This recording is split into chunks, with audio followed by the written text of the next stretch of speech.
dragonfly. Just grab my hand from heaven send. With me tonight. I run away. You good? Wow. This is the beginning, man. Freedom of speech. This is the beginning. We're starting big things. Freedom of speech. Well, this is surreal. First Amendment, first episode. We've been talking about this for a while, man. I know. It's good that we're finally like getting into this. Yeah.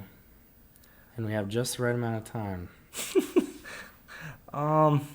It's crazy how God works, huh? Literally, man. He's got your back. He does. Yeah. So obviously, we're talking about freedom of speech, Yeah. censorship, and hate speech. I'm like, All right, we'll start with something like a question. How about that? okay, yeah. You know? Why don't you guys introduce yourselves first? Well, Do you think so? Just, Actually, yeah. How about we do that? my name's Devin. I'm a sophomore in college, and I have a strong love for politics. I'm trying to do law, and I'm really excited for this podcast. Yeah, I'm Tristan Schmidt. Born and raised in a place called Bluffdale, Utah, as you know, Devin. And I'm excited for this. I love politics as well. I love principles more than anything. I actually don't like politics. I like principles. The principles? Yeah, I like principles, and so that's why I like this. And I think that it's kind of our duty to do this as well. I think that because you got to think about how many people have died just for the basic idea of freedom of speech, or freedom in general, not necessarily even freedom of speech, and so to assert our right to freedom of speech is almost like it's like a responsibility, I think. That's true. Because there's so many people that gave up everything, and so I think it's good that we're doing this because a lot of people don't. A lot of people are scared of cancel culture and things. So Yeah, there's also a lot of controversy with freedom of speech. Obviously, there's hate speech, censorship, which is what we're going to talk about today. But what do you think the boundary is? The boundary? There's do you think there is a boundary? Of course, I think there's a boundary, and I think that I would say today that boundary is pretty damn strong. I think the boundary is pretty good. I like it. I do disagree with some things that the court has ruled on. I mean, like the Supreme Court, obviously. But in general, I like where the boundary is.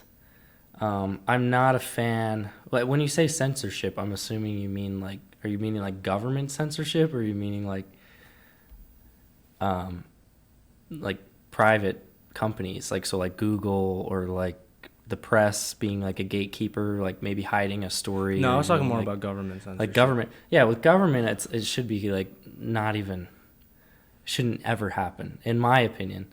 The only times I think speech is bad or should be necessarily restricted is with clear and present danger, right? Which is what the court has ruled on. Yeah, and the Federal Communications Commission, they're the one who regulate like television and all that. They regulate satellite, cable television, and internet outlets, and they're not subject to content-based FCC regulation. So they're the ones who actually regulate that. That's what I got looking up this, and I don't know. You obviously are not. I don't know what they regulate though. I don't think they necessarily regulate. I mean, I'm sure they do regulate speech, of some sense, but I don't think they are there to like slash what people are saying necessarily, like politically, because you have like talk radio and people go crazy on talk radio. So I think it's more so as like a way of regulating companies, period. You know how we regulate companies, like with toxic chemicals and things like that, of like oil companies and things like that. We regulate those things to keep people safe, like employees and consumers. I think it's kind of the same as that. I think it's more so for maybe the employees. I'm not sure though. That's fair. But I don't think that regulation is necessarily for speech though. I'm sure it is for like advertising, right? Like that's protecting the consumer, right? It's like if you have a crazy ad suggesting crazy things, I'm sure they regulate that on the air, but that's true. But what do you think the line is? Like I said, I like clear and present danger. I think that's a pretty good line to draw. Honestly, For- so the way I saw it, I did a lot of research the last few days also, and also this is what I've been thinking recently. I think, honestly, the way the Constitution was created based off the First Amendment itself, the government does not have so much control what you say. And the thing is, if you don't agree with certain like contents or topics, you can argue that back. Obviously, it's unfortunate that hate speech is there, but honestly, like it honestly should be there because if you like eliminate certain words or certain terms and stuff, it just I feel like that would like ruin the First Amendment itself. If you just like get rid of completely annihilate and get rid of hate speech. Yeah, well, that's the thing is once the government steps in and starts regulating what isn't hateful, things get bad, right? Like a good example would be like with Donald Trump, like Twitter banned him. Twitter him. full on banned The President has- Trump. And guess what that did? You know, that made people angry. Like you're censoring like my president, right? Like from their supporters' you can argue that. perspective. And so that made things worse. And I think that isn't helpful because now you have like a whole block of our country, or at least a big block of it. I wouldn't say the entire Republican Party, but I would say like a huge portion of Americans believe that they can't speak anymore. You know what I mean? Because you blocked their leader, right? And when they were in office. And That's so I and that's like we said, that's a private thing, and I am all for you doing private things as a private company. But I do disagree with the ruling because the rules within those companies like Instagram, Facebook, because of things like that. You think of today and like in modern times, you go back 100 years ago, people didn't have phones, they didn't have social media. They'd go out to the Times Square or some public place and they'd talk about issues, and that's how things used to go. Or they'd go to their county council meeting, and that's where they'd talk about problems. Now it's all done online. No one, you don't go out to your town square anymore to talk about issues, right? And so these places have become these town squares, these social media outlets. And so I think when you start doing that as a private company, now you have an entire block of the country as a result, or at least a big block of the Republican Party that supports Trump still, that feels like they can't speak. And then you could even go a step further. Trump now has his own social media platform, Truth Social. He made his own. I don't new know one. much about that actually. It's crazy, right? Because The president now has to he create made his own, platform. right? And now guess what? I guarantee. I mean, I'm not on Truth Social. Yeah. But now he can regulate whatever he wants on his own company. It's his own private company now. Now, is that a good thing? Right? Did we need to go to that point where our political leaders own a media outlet for themselves and they can show and reveal? Now, I'm not saying anything about the president, right? But I'm simply analyzing it from my perspective of what happened, right? I don't think private companies should be doing that. I think that speech should be open and free and fair with these companies, and I would actually encourage these companies like Facebook and Instagram to stop doing that, stop censoring people. It's unfortunate because they do have that right because they're a private company. They do. I understand what you're saying. Yeah. But it is their right to do that. Like. No, I'm not saying I would ever force them to. Yeah, but But no, I'm just. Is it helpful? Is it good? No, it's not helpful. No, that's horrible. Like it's not helpful at all. I mean, they just care more about the money. If they're making money, it doesn't really matter to them. Also. Well, that's another thing, and I'm glad you brought that up because if you remember how I don't know if you know this, but there's like algorithms within, TikTok, Instagram, YouTube, these companies that show you what you want to see, so you stay on there longer, and they can give you more ads, so they can make more money. And based off what you like, Right, they and can based see on that what you too. like. Now, is that beneficial for a country? Because now you're only getting one-sided information. So this is actually a good time to talk about. You know the fairness doctrine? Fairness, no, I don't. No, you never heard of it? I've The actually fairness never heard. doctrine was a doctrine. I think it was done or created or signed into law by President Truman. I could be mistaken. I could be totally wrong here. But to my understanding, it regulated media outlets and press so that whatever they did or whatever they broadcasted and such had to be done with equity and balanced and fairness. So whatever they would speak on or present the news. They removed it. They removed this doctrine, right? Or is it Yeah, it's gone. It's It gone was now. removed in the 80s. Reagan removed it because he believed I do in know the about free this, market and that the free market would, kind of balance itself out, laissez-faire. You know how Reagan was more of a laid-back, hands-off the economy type of thing. Mm-hmm. But seeing the results of what's happened because of that, I would honestly even be questioning instituting that back in. And for these companies as well, because they're technically, I think under law, they're considered press. They're considered to be a press as an institution, like Instagram and Meta. Oh, I think they're actually, like, under the law, that's what they're considered to be. I think it's the main source for people to find information. Yeah, it is. I mean, Instagram, regardless, Facebook, Twitter. But I don't know. I'm just thinking like more like legally. You think so, really? Yeah, I think so, because I don't know if this is correct, but I heard something a while back about how the press has certain protections. Obviously, it's the only industry mentioned in the Constitution, right? It's in the First Amendment. It's freedom of the Congress shall make no law, right?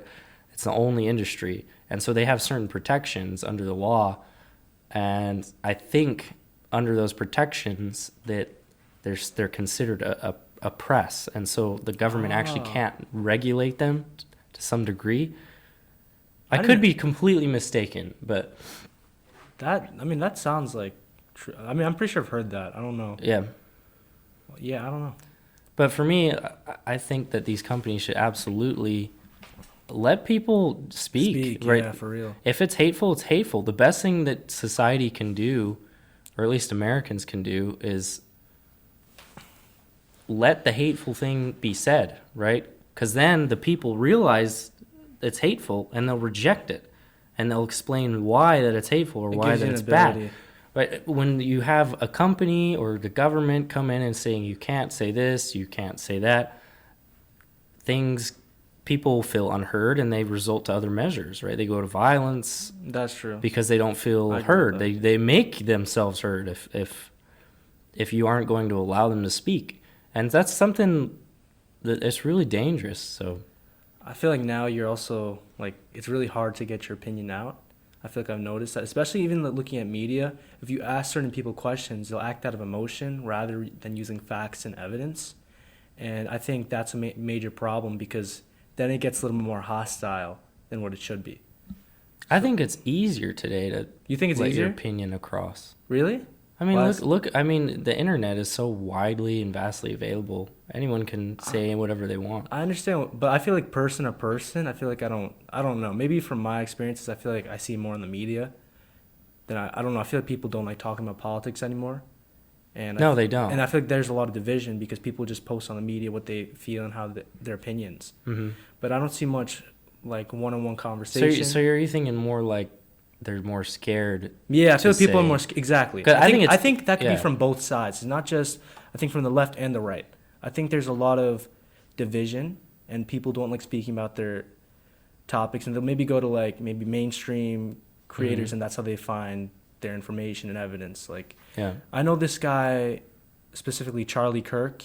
Do you know him? Yeah, I've heard of him. He's like a main guy too. I feel like he goes and he asks people. I feel like, I don't know. He's an example, but I feel like people go and look at people like him to find information. But I don't feel like, especially now, even since like the 2016 election, I feel like that was a major thing. There's a lot of division. I don't feel like people like are really engaging, and I feel like a lot of emotion. When they do, it's very emotional. Yeah. So I don't think there's like. Well, much why do you resolution. think that is? Why do you think people are emotional What do you about it? think? That's a good question. I think maybe like. I agree with you. I do think I- people are very emotional, but I'm just curious what you Why? think. That's why. I think it's really because I really do think it's the media. I think, especially if you ever look at like even CNN, they really bash, like make it look like the Republicans, like I'm not gonna say like from what I've seen, it looks like they make them look like the really bad guy. But honestly, like, and even on Fox, you can say the same thing about a Democrat. But when you have that like image on someone, you're gonna think like they don't want what you want. Yeah. They don't want everyone wants a common good. No, here. I agree with you. In the United States, I think honestly, it's people that, or I think it's rooted and it's perpetuated by the media. But I think that people have fears that the other side is out to get them and end their way of life, right? So if let's say, like, you know, Republicans will view Democrats as trying to take away their gun rights, and that's their inherent right, and that's how they believe it. Well, what fed them that information? Because I'm sure there's Democrats that believe in gun rights, right? I and think like they have a genuine fear that people are out to take away their guns and their rights. And I'm not saying that fear is invalid by any means. I actually am one that holds that fear to some extent, just looking at history. But and you could say the same about Democrats Democrats view the problem like the guns as a problem, like gun violence as a problem, Yeah. and so they just want to solve the problem by and getting rid the of them. media only shows, you know, Republicans, and they're bashing on Republicans, basically saying you're allowing this to happen, you know, when really it's like people have been incited with fear to a degree or to a level that it's just you can barely talk to each other. We don't trust each other to have good intentions, is what I'm trying to say, because of the media. Because I of the agree with media. that. Because they incite fear within each other. They blame the other side of wanting to take away their way of life. You know? That's true. Like, and you could say that about pretty much every issue almost. Yeah, there's a lot of fear, especially going back to what you're talking about, gun rights. I feel like Democrats, especially like with them, especially the last few years with like maybe like events that happened, such as like school shootings and stuff. I feel like that led to maybe even more division, and I think that's why going back to that. That's why Democrats have that fear, but I don't know if like getting rid of guns would be the main way of like a resolution. There should be like I think now it's Well, like, I don't even want to get into that. Yeah, I'm just yeah. saying that the media, right, when those things do happen, those tragedies do happen. yeah. I right? just want to go back to those People- tragedies. That's like why the the Democrats media have will that feeling. portray, I'm not going to say specific, you know, what institutions do it, but I'll say that, right, like left-wing media will say that, you know, it's the Republicans' fault that they allow this to happen. I mean, look at That's true. I look agree at with COVID, right? If you don't believe in mandates for vaccines, you're a grandma killer, right? Left-wing media outlets actually went with this. You're a grandma killer if you don't want to get the vaccine, right? You want to keep people locked down and locked in their homes if you don't Yeah, want to that's take true. this vaccine, right? That's what left-wing media would do. And then the opposite would be said for the right. The right would be like, you don't believe in my right to bodily autonomy or my right to religion and to free exercise, right? To live my life the way I wish to live under, you know, my religion and my religious beliefs, right? And you're trying to take away that way of life from me. It's seen as That's a choice right amongst the right. That's what's polarizing. I don't think people like look at you and me, right? We come from completely different places, Different places. but we're both Americans. We both value the same values for the most part, right? We both value our country. We both value the rights that we have, and we want to keep them. It's just a matter of how do we balance your rights and my rights together at the same time without stepping on each other? You know, like how do we get to a place, you know, Speech. you know what I mean? Right, and that's Freedom the of problem. speech. And That's- but how? So why are we censoring it with these companies? These companies should not be censoring it, in my opinion. And it's not just companies that do it. Universities do it too.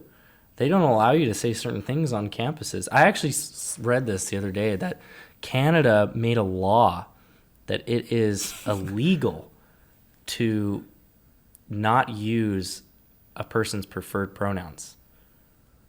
Like, you will be punished Oh, I didn't know by that. law. Yeah. Really? Like, yeah. When did they make this law? Was this a real? I'm not sure when they made it, but it's a real thing.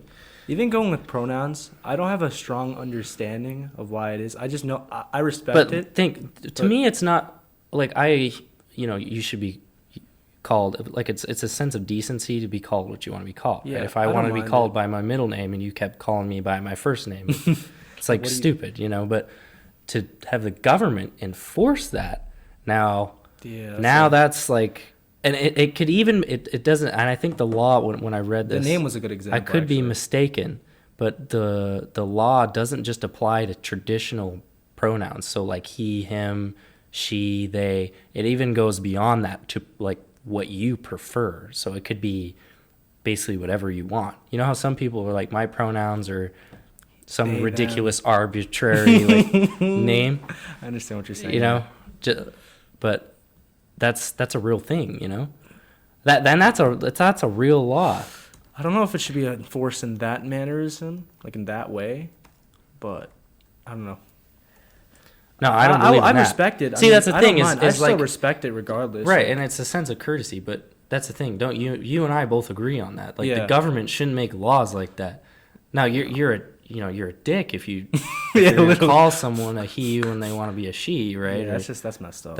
but that's the thing. We both agree that the government shouldn't do that. No. See, we value speech, right?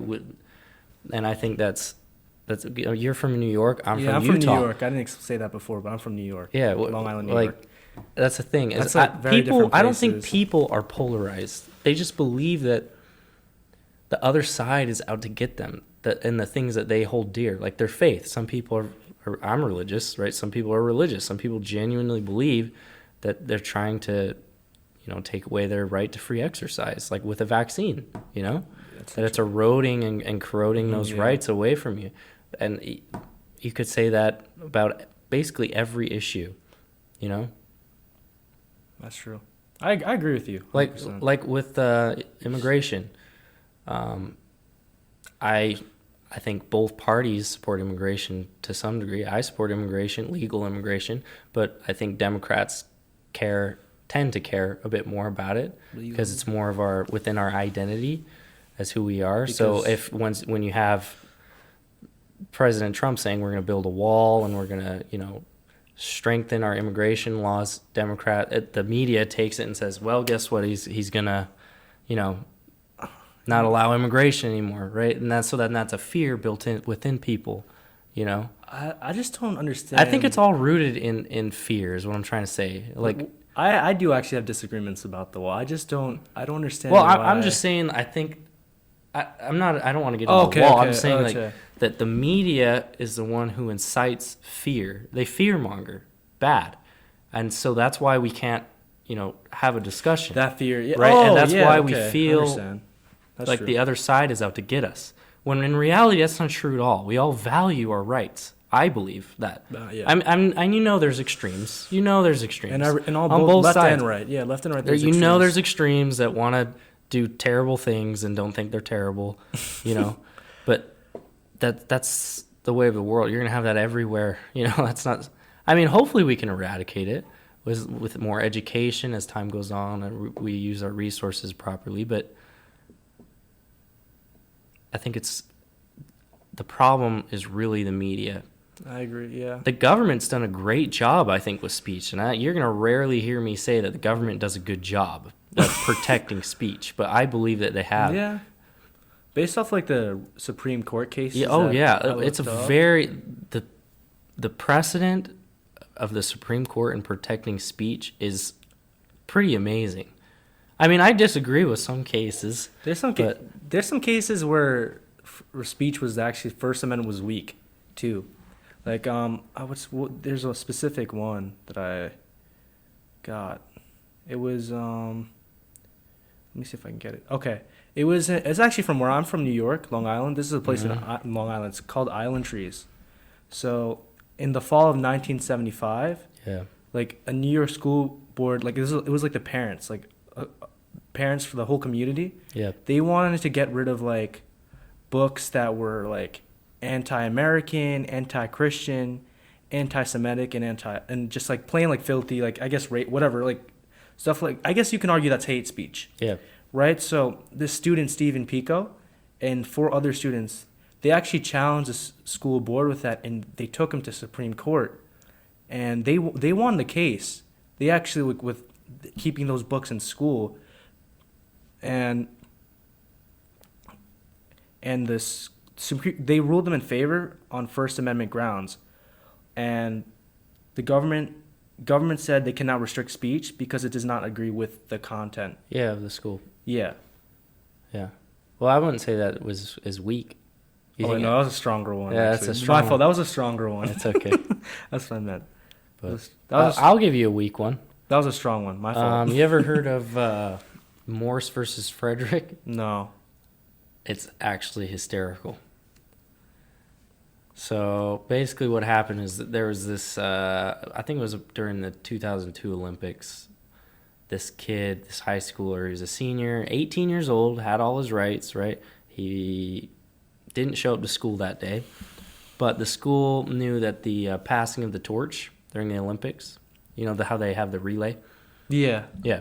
So they had the relay, and it was going to pass right in front of the school. So they're like, the school allowed the kids to go out and watch that, this thing that was happening, because it's not every day that happens right in front of your school. So this kid, he went out in front of the school. He wasn't on school property. He was across the street, but he made a sign that said "Bong hits for Jesus." Yeah, it's ridiculous. Real? Yeah, and just to attract media attention, basically, that's what he said, and that's what he argued in the court. But the principal, they ended up taking it because they said it promotes illegal drug use, and even though they weren't on school property, and so he argued that it went against his First Amendment right. It was a 5-4 decision against him. They ruled in favor of the school, saying that it promoted illegal drug use. And I disagreed with it only because it wasn't on school property. Kid was 18 years old. He didn't go to school that day. And so he was technically a student at the time. Yeah, he was technically a student, and it wasn't considered a school event, right? It wasn't. It wasn't a school event at all. No, it was just a torch or whatever. And so I disagreed with the case. But really? Yeah, of course. And the thing is what's funny is one of my favorite justices on the court is Antonin Scalia, and he voted with the majority. Oh, really? Yeah. Damn. I would have had a disagreement with him. Wow. Yeah, and I know you have you love Antonin Scalia. You always told me about him too. Yeah, I do. I think he was a good legal mind, good legal scholar. So, do you have anything out another case? No, because you said that there's times when the First Amendment was weak. That was my example. Mine was a strong one. And that's not even to find necessarily my weak weak. I think that's kind of just a funny case. But yeah, I think let me look. I definitely do. I mean, that's just a time where I disagreed with the court. I don't necessarily think that the First Amendment was weak there, but no, I don't. No. I mean, was it a ridiculous statement? Yeah. Well, should they have done it? Probably not. But do I think it should have been protected? Yeah, I do, because it wasn't on school property. And yeah, I understand. I actually found the weaker one. I told you the stronger one, but the weaker one was Hazelwood versus Colmier. So this was students in a journalism class at Hazelwood East High School in St. Louis, Missouri, and they wrote stories about their peers' experiences with teen pregnancy and the impact of divorce. Yeah. And when they published articles they published articles in the school paper. Yeah.